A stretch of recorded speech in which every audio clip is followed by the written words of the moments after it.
Hi friends, welcome to Anjali's food court. ഇന്ന് ഞാൻ വന്നിരിക്കുന്നത് നല്ലൊരു നാടൻ റെസിപ്പിയാണ്. സദ്യകളിൽ ഒഴിച്ചുകൂടാൻ പറ്റാത്ത ഒരു ഐറ്റമാണ്. വേറെ ഒന്നുമല്ല, പുളിയിഞ്ചിയാണ് ഇന്ന് ഉണ്ടാക്കാൻ പോകുന്നത്.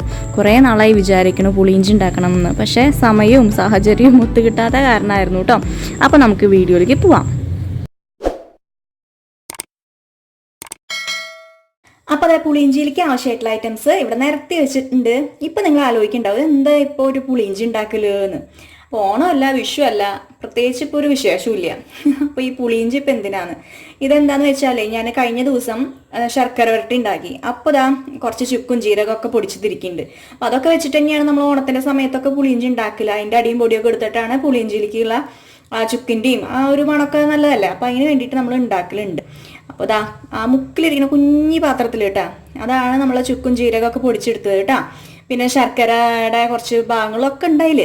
അത് വേണം നിർബന്ധമൊന്നുമില്ല. നിങ്ങൾ ഉണ്ടാക്കുകയാണെങ്കിൽ, നല്ലൊരു പുളിയിഞ്ചി ഉണ്ടാക്കുകയാണെങ്കിൽ കുറച്ച് ചുക്ക്, ഒരു ഇത്ര പോകുന്ന കഷ്ണം ചുക്കും അതുപോലെ തന്നെ കുറച്ച് ജീരകമൊക്കെ പൊടിച്ചിട്ടു ചെയ്യാൻ നല്ലൊരു സ്മെല്ലാണ്.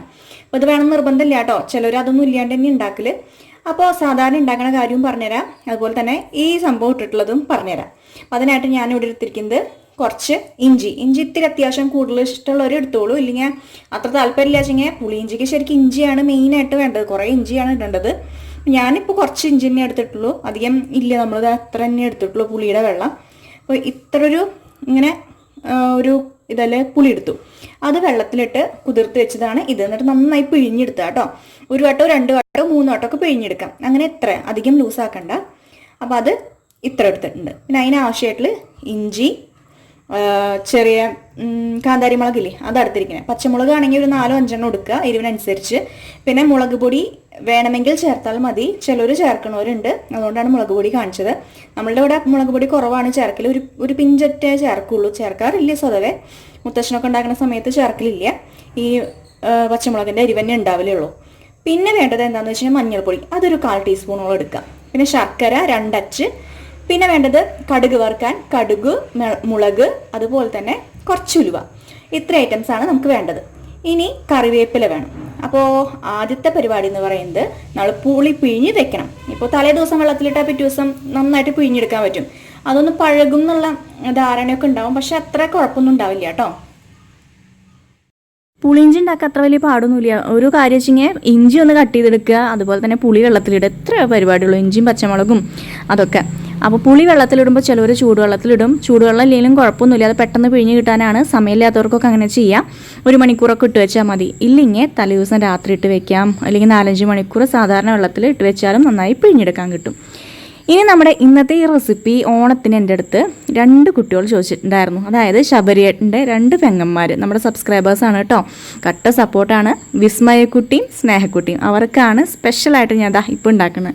അപ്പോൾ ഒരു ചീനച്ചട്ടിയോ എന്തെങ്കിലും എടുക്കുക. എന്നിട്ട് അതിലേക്ക് ഞാൻ ഇപ്പോൾ നോൺ സ്റ്റിക്ക് പാനാണ് എടുത്തേക്കുന്നത്. നോൺ സ്റ്റിക്കിനെക്കാട്ടും ഉരുളിയോ ചീനച്ചട്ടിയോ ഒക്കെ ആണെങ്കിൽ നല്ലതാണ്. അതിലേക്ക് 1-1.5 ടേബിൾ സ്പൂണോളം വെളിച്ചെണ്ണ ചേർത്ത് കൊടുക്കുക. വെളിച്ചെണ്ണയിൽ തന്നെ ചെയ്യാൻ നോക്കുക. ഇനി ഇത് ചൂടായി തുടങ്ങിയിട്ടുണ്ട്. ഇനി എന്താ ചെയ്യേണ്ടത്? ഞാനിപ്പോൾ കടുകും മുളകും വറ്റൽമുളകും ഒക്കെ ഇപ്പോൾ തന്നെ ഇട്ട് കൊടുക്കുന്നുണ്ട്. ഇല്ലെങ്കിൽ ലാസ്റ്റ് വറുത്തിട്ടാലും കുഴപ്പമില്ല. ആദ്യം ഇഞ്ചിയും പച്ചമുളകൊക്കെ വാട്ടിയെടുത്താലും കുഴപ്പമില്ല.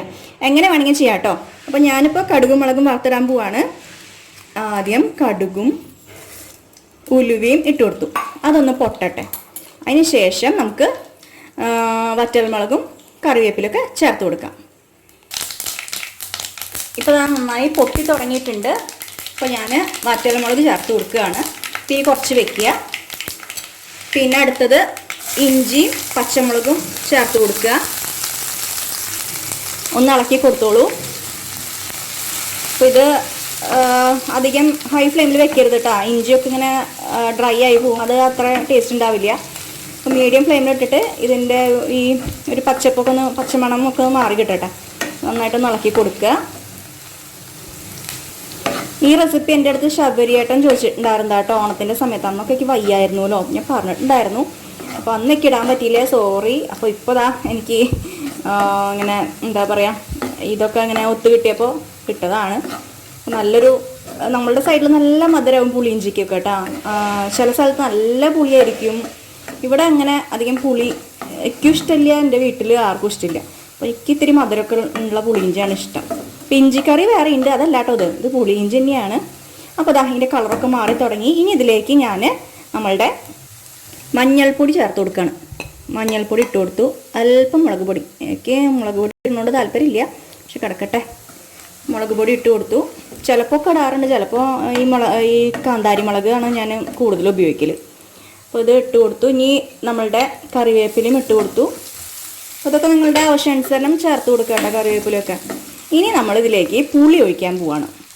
അതിന് മുന്നേ ഇതും കൂടി ഇട്ട് കൊടുക്കുന്നുണ്ട് കേട്ടോ. ചുക്കും ജീരകം പൊടിച്ചത് ഒരു 1.5 ടേബിൾ സ്പൂണോളം ഇട്ട് കൊടുത്തു. ചുക്കും ജീരകം പൊടിച്ചത് 1.5 ടേബിൾ സ്പൂണോളം ഇട്ട് കൊടുത്തു. ഇനിയാണ് പുളിവെള്ളം. ഇത് അരിച്ചിട്ട് ഒഴിച്ചോളൂ ഇവിടെ. ചിലപ്പോൾ മണ്ണും പൊടിയൊക്കെ ഉണ്ടെങ്കിലേ അത്ര ഒരു ഗുമുണ്ടാവില്ല. കഴിക്കണ സമയത്ത് മണൽ കടിക്കണ പോലെ വരുമല്ലോ. അപ്പോൾ ശർക്കര ഇട്ട് കൊടുക്കുക, 2 അച്ച് ശർക്കര. ഇപ്പോൾ അതിൽ പുളിയിൽ കുറച്ച് ഉപ്പുണ്ടേ, അപ്പോൾ ഉപ്പ് നമുക്ക് ആവശ്യാനുസരണം ചേർത്ത് കൊടുക്കുക. അപ്പോൾ പുളിയിൽ ഉപ്പൊക്കെ നോക്കിയിട്ട് വേണം ചേർത്ത് കൊടുക്കാൻ. ഇപ്പോൾ നമ്മൾ ടേസ്റ്റ് നോക്കിയിട്ടുണ്ടെങ്കിൽ നല്ല പുളിയായിരിക്കും. അപ്പോൾ ഇനി ശർക്കര ഇടേണ്ട ആവശ്യം ഉണ്ടോ എന്ന് തോന്നും. അപ്പോൾ കുറച്ചും കൂടി ഇതൊക്കെ അലിഞ്ഞ് കഴിഞ്ഞിട്ട് ഒന്ന് തിളമൊക്കെ വരുന്ന സമയത്ത് നോക്കുക. അപ്പോൾ നമുക്ക് കറക്റ്റായിട്ട് മനസ്സിലാവും. അപ്പോൾ വേണമെങ്കിൽ കുറച്ചും കൂടി ശർക്കര ചേർത്ത് കൊടുക്കാം, അതുപോലെ ഉപ്പിട്ട് കൊടുക്കാം. ഇപ്പോൾ ചെയ്യേണ്ടതെന്നാണ് പറയുന്നത് കേട്ടോ. ഇപ്പോൾ ഇതാ നല്ല തിള വന്നു തുടങ്ങിയിട്ടുണ്ട്. അപ്പോൾ ഇത് കുറച്ച് നേരം പിടിക്കൂട്ടെ കുറുകാനായിട്ട്. കുറുകി തുടങ്ങുമ്പോൾ പിന്നെ പൊട്ടിത്തെറിക്കാൻ തുടങ്ങും. അപ്പോൾ സൂക്ഷിക്കുക, അതൊക്കെ സൂക്ഷിക്കണം. പിന്നെ മധുരമൊക്കെ നിങ്ങളുടെ ആവശ്യാനുസരണം ചേർത്ത് കൊടുക്കുക. ഞാനിപ്പോൾ ഈ പറഞ്ഞ 2 അച്ച് ശർക്കര ചിലർക്ക് അധികമായിരിക്കും. എനിക്കിത് കുറച്ചും കൂടി ചേർക്കാറുണ്ട്. അപ്പോൾ നിങ്ങൾക്ക് വേണമെങ്കിൽ കുറച്ചും കൂടി ചേർക്കാം, മധുരമൊക്കെ നോക്കിയിട്ട്. ഞാൻ വേണമെങ്കിൽ കുറച്ച് നേരം കൂടി കഴിഞ്ഞിട്ട് ഒരെണ്ണം കൂടി ഇടാൻ ചാൻസ് ഉണ്ട് കേട്ടോ. കാരണം നല്ല പുളിയുള്ള പുളിയാണ്, അതുകൊണ്ടാണ് പറഞ്ഞത്. അപ്പോൾ അതാ ഏകദേശം നന്നായിട്ട് കുറുകാൻ തുടങ്ങിയിട്ടുണ്ട്. ഇപ്പോൾ അതാ നമ്മളുടെ പുളിയിഞ്ചി ഇവിടെ കുറുകി റെഡി ആയിട്ടുണ്ട്. ഇനി അധികം വറ്റിക്കേണ്ട, ഇതിരുന്ന് കുറുകിക്കോളൂ കേട്ടോ. അപ്പോൾ ഇതാണ് കറക്റ്റ് നമ്മളുടെ ആ പാകത്തിന് എടുക്കേണ്ടത്. നല്ല കറുത്ത പുളീനെ എടുക്കാൻ നോക്കുക. എന്താ പറയുക, പഴയ പുളിയില്ലേ, അതാണ് നല്ലത് പുളിയിഞ്ചി ഉണ്ടാക്കാൻ. അപ്പോൾ ഇനി സ്റ്റൗ ഓഫ് ചെയ്യാം. ഇനി കടുക് വറുത്തിട്ടില്ലാത്തവർ ഇങ്ങനെ നന്നായി കുറുകി കിട്ടുമ്പോൾ കടുക് വറുക്കുക. നമ്മൾ ഓൾറെഡി മുന്നേ കടുക് വറുത്ത കാരണം ഇനി വറുക്കണില്ല. അപ്പോൾ ഇത്രയേ ഉള്ളൂ, കണ്ടില്ലേ. ഇനി നാളേക്കൊക്കെയാണ് ഇത് സെറ്റാവുക. ഈ ഇതിലുള്ള ഇഞ്ചിയൊക്കെ ഒന്ന് എന്താ പറയുക, ഇതിലൊക്കെ ഇങ്ങനെ കിടന്നിട്ട് കുതിരും. അധികം കുതിരല്ല, ഒരു സോഫ്റ്റ് ആവുന്നും കൂടി. അപ്പോൾ പിന്നെ ഇതിൻ്റെ ഒരു ടേസ്റ്റൊക്കെ കിട്ടുക നാളെയാണ് ശരിക്ക്. തലേ ദിവസമൊക്കെ ഈ സദ്യക്കൊക്കെ പുളിയിഞ്ചിയൊക്കെ തലേന്നൊക്കെയാണ് ഉണ്ടാക്കി വെക്കുക. നിങ്ങൾ ശ്രദ്ധിച്ചിട്ടുണ്ടോ എന്നറിയില്ല. അപ്പോൾ ഇത് കുറേ കാലം കേടുകൂടാണ്ടിരിക്കും. ഫ്രിഡ്ജിലൊക്കെ വെക്കുകയാണെങ്കിൽ കാലങ്ങളോളം ഇരിക്കും. അപ്പോൾ നല്ല സുഖമായിട്ട് നമ്മൾ പുളിയിഞ്ചി ഉണ്ടാക്കി. അപ്പോൾ എല്ലാവരും ട്രൈ ചെയ്ത് നോക്കുക. പുതിയ വീഡിയോ ആയിട്ട് വേഗം തന്നെ വരുന്നതായിരിക്കും. താങ്ക്